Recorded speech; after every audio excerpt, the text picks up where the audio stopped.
विनियोगः। ॐ मध्यं चरित्रस्य विष्णुर्ऋषिः महालक्ष्मीर्देवता उष्णिक्छन्दः शाकम्भरी शक्तिः दुर्गा बीजं वायुस्तत्त्वं यजुर्वेदस्वरूपं श्रीमहालक्ष्मी प्रीत्यर्थं मध्यं चरित्रपाठे विनियोगः। ध्यानम्। ॐ अक्षस्रपरशुं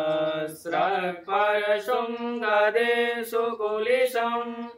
पद्मं धनुस्कुण्डिकां दण्डां शक्तिमसिं च चर्मजलजं घण्टां सुराभाजनम् शूलां पाशसुदर्शने च दधतीं हस्ते प्रसन्नाननां सेवे सैरिवमर्दनीमिह लक्ष्मीं सरोजस्थिताम्। ॐ नमः शण्डिकायै। ॐ ह्रीं ऋषिरुवाच देवासुरमभूद्युद्धं पूर्णमब्धशतं पुरा महिषेऽसुराणामधिपे देवानां च पुरन्दरे तत्रासुरैर्महावीर्यैर्देवसैन्यं पराजितं जित्वा च सकलान् देवान् इन्द्रो भून्महिषासुरः तथा पराजिता देवा पद्मयोनिं प्रजापतिं पुरस्कृत्य गतास्तत्र यत्रेष गरुडध्वजौ यथा व्रतं तयोस्तद्वन्महिषासुरचेष्टितं त्रिदशा कथयामासो देवाभिभवविस्तरम् सूर्येन्द्राग्निरेन्दूनां यमस्य वरुणस्य च अन्येषां चाधिकारां स स्वयमेवाधितिष्ठति स्वर्गान् निराकृताः सर्वे तेन देवगणा भुवि विचरन्ति यथा मर्त्या महिषेण दुरात्मना एतद् वा कथितं सर्वं ममरारिविचेष्टितम् शरणं वा प्रपन्नास्मो वदस्तस्य विचिन्त्यताम् इत्थं निशम्य देवानां वचांसि मधुसूदनः चकार कोपं सम्भुश्य भृकुटिकुटिलाननौ ततोऽतिकोपपूर्णस्य चक्रिणो वदनात्ततः निश्चक्राम महातेजो ब्रह्मणः शङ्करस्य च अन्येषां चैव देवानां शक्रादीनां शरीरतः निर्गतं स महातेजस्तच्चैक्यं समगच्छत अतीव तेजसा कूटं ज्वलन्तमिव पर्वतं दद्रसुस्ते सुरास्तत्र ज्वालाव्याप्तदिगन्तरम् अतुलं तत्र तत्तेजः सर्वदेव शरीरजम् एकस्थं तद्भुन्नारी व्याप्तलोकत्रयं तुषा यदभुच्छाम्भवं तेजस्तेना जायते तन्मुखम् याम्येन चाभवन् केशा बाहवो विष्णुतेजसा सौम्येन स्तनयोर्युग्मं मध्यं चैन्द्रेण चाभवत् वारुणेन च जङ्घोरु नितम्बस्तेजसा भुवः ब्रह्मणस्तेजसा पादौ तदङ्गुल्योर्कतेजसा वसूनां च कराङ्गुल्या कौबेरेण च नासिका तस्यास्तु दन्ता सम्भूता प्रजापतेन तेजसा नयनत्रिदयं जज्ञे तथा पावक तेजसा भ्रुवौ च सन्धयोस्तेजः श्रवणावनिलस्य च अन्येषां चैव देवानां सम्भवस्तेजसां शिवा तथा समस्तदेवानां तेजोराशिसमुद्भवाम् तां विलोक्य मुदं प्रापुरमरा महिषाद्रिकाः शूलं शूलाद्निष्कर्ष्य ददौ तस्यै पिनाकदक् चक्रं च दत्तवान् कृष्णः समुत्पाद्य चक्रतः शङ्खं च वरुणाशक्तिं ददौ तस्यै हुताशनः मारुतो दत्तवान् शापं बाणपूर्णे तथे सुधी वज्रमिन्द्रः समुत्पाद्य कुलिशादमराधिपः ददौ तस्यै सहस्राक्षो घण्टामयीरावताद् गजात् कालदण्डाड्डमोदण्डं पाशं चाङ्गुपतिर्ददौ प्रजापतिश्चाक्षमालं ददौ ब्रह्मा कमण्डलुं समस्तरोमकूपेषु निजरश्मिन् दिवाकरः कालश्च दत्तवान् खड्गं तस्याश्चर्म च निर्मलम् क्षीरोदश्चामलं हारमजरे च तथाम्बरे चूडामणिं तथा दिव्यं कुण्डले कटकानि च अर्धचन्द्रं तथा शुभ्रं केयूरान् सर्वबाहुषु नूपुरो विमलौ तद्वद्ग्रैवीयकमनुत्तमम् अङ्गुलीयकरत्नानि समस्तास्वाङ्गुलीषु च विश्वकर्मा ददौ तस्यै परशुञ्चातिनिर्मलम् अस्त्राण्यनेकरूपाणि तथा वेद्यं च दर्शनम् अमलान् पङ्कजामालां शिरस्यूरसि चापराम् अदददददिस्तस्यै पङ्कजं चातिशोभनम् हिमवान् वाहिनं सिंहं रत्नानि विविधानि च ददावशून्यं सुरया पानपात्रं धनाधिपः शेषश्च सर्वनागेशो महामणिविभूषितम् नागहारं ददौ तस्यै धत्तेया पृथिवीमिमाम् अन्यैरपि सुरैर्देवी भूषणैरायुधैस्तथा सम्मानिताननादोच्चैः साट्टहासं मुहुर्मुहुः तस्यानादेन घोरेण कृष्णमापूरितं नवः अमायातादिमहता प्रतिशब्दो महानभूत्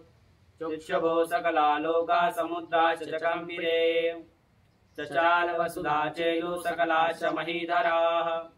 जयति देवाश्च मुदा तामुचु सिंहवाहिनीम् तुष्टवरुणयश्चैनां भक्तीनां रात्ममूर्तयः दृष्ट्वा समस्तं संक्षुब्धं त्रैलोक्यमरारयः सन्नद्धाग्निसैन्यास्ते समुतस्तुरुदायुधाः आग्नेतुदीपुरादाभास्य महिषासुरः अभ्यधावतं शब्दामशेषैरसुरैर्गतः साददर्श ततो देवीं व्याप्तलोकत्रयां दृशा पादाक्रान्त्या नतभुवं किरीटोल्लिखिताम्बरां शोभिताशेषपातालं धनुर्जानि स्वनेन ताम् दिशो भुजसहस्रेण समन्ताद्व्याप्तसंस्थिताम् तथा प्रवृते युद्धं तया दिव्या सुरद्विषाम् शस्त्रासर्वमुक्तैरादिव्यदिगन्तरम् महिषासुरसेनानिश्चक्षुराख्यो महासुरः युधे चामरश्चान्यश्चतुरङ्गबलान्वितः रथानामयुतैः षड्भिर्दग्ध्याख्यो महासुरः अयुध्यतायुतानां च सहस्रेण महाहनुः पञ्चाशद्भिश्च नियुतैरसिलोमा महासुरः अयुतानां शतैः षड्भिर्वास्कलो युधे रणे गजवाजिसहस्रोभैरनेकैः परिवारितः रथोरथानां कोट्या च युद्धे तस्मिन् युद्धः विडालाख्यो युतानां च पञ्चाशद्भिरतायुधैः युद्धे संयुगे तत्र रथानां परिवारितः अन्ये च तत्रायुधो रथनागैर्वृताः युद्धे संयुगे दिव्या सह तत्र महासुराः कोटिकोटिसहस्रैषु रथानां दन्दिनां तथा हयानां च वृतो युद्धे तत्राभून्महिषासुरः तोमरैर्विन्ध्यपालैश्च शक्तिभिर्मुसलैस्तथा युद्धे संयुगे दिव्या खड्गैः परशुपट्टिशैः केचित् चक्षुभुशक्ति केचित् पाशास्तथा परे देवीं खड्गप्रहारस्तु ते तां हन्तुं प्रचक्रमुः सापि देवी ततस्तानि शस्त्राण्यस्त्राणि चण्डिका लीलयैव दिच्छेदानि शास्ता सवर्षणी अनायस्तानना देवी स्तूयमाना सुरसभिः मुमोचासुरदेहेषु शस्त्राण्यस्त्राणि चैश्वरी सोऽपि क्रुद्धो वटुसरो दिव्यावाहनकेसरी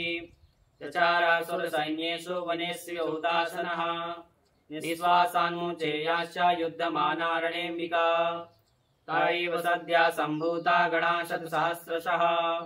युधुस्ते परशुभिर्बिन्दिपालाशिपट्टिशैः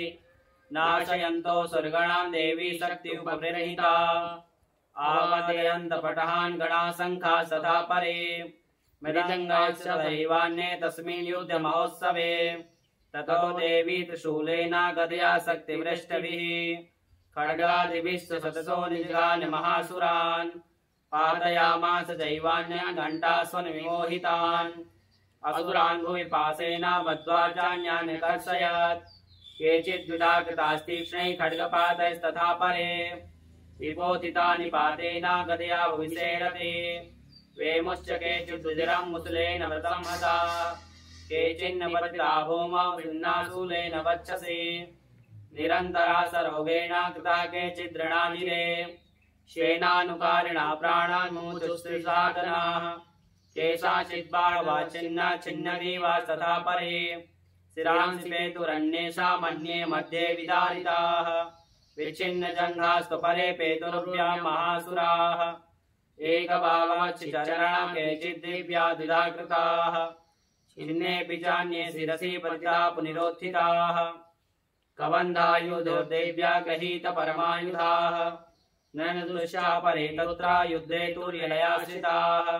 कबन्धा छिन्न शिरसा खड्गशक्त्यष्टिपाणयः तिष्ठ तिष्ठेति भासन्तो देवी मन्ये महासुराः आदितैरथनागस्वैरसुरैश्वसुन्धरा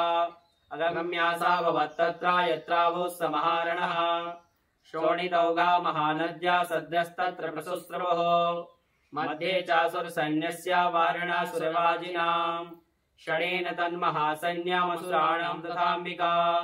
निन्ने क्षयं यथा वह्निस्तृणदारुमहाचयम् स च सिंहो महानादामुत्सजन्दुतकेसरः शरीरेभ्यो मरारीणामसूनिविचिन्वति देव्या गणेशचैस्तत्रागतं युद्धं महासुरैः यथैषां ऋतुसुरदेवा पुष्पवृष्टिमुचो दिवि देव्या गणेशतैस्तत्र कृतं युद्धं महासुरैः यथैषां ऋतुसुरदेवा पुष्पवृष्टिमुचो दिवि। ओम जय जय श्री मार्कण्डे पुराणे सावर्णिके मन्वन्तरे देवी माहात्म्ये सत्या सन्तु मे कामाः। श्री जगदम्बार्पणमस्तु। जगदम्बा मात की जय।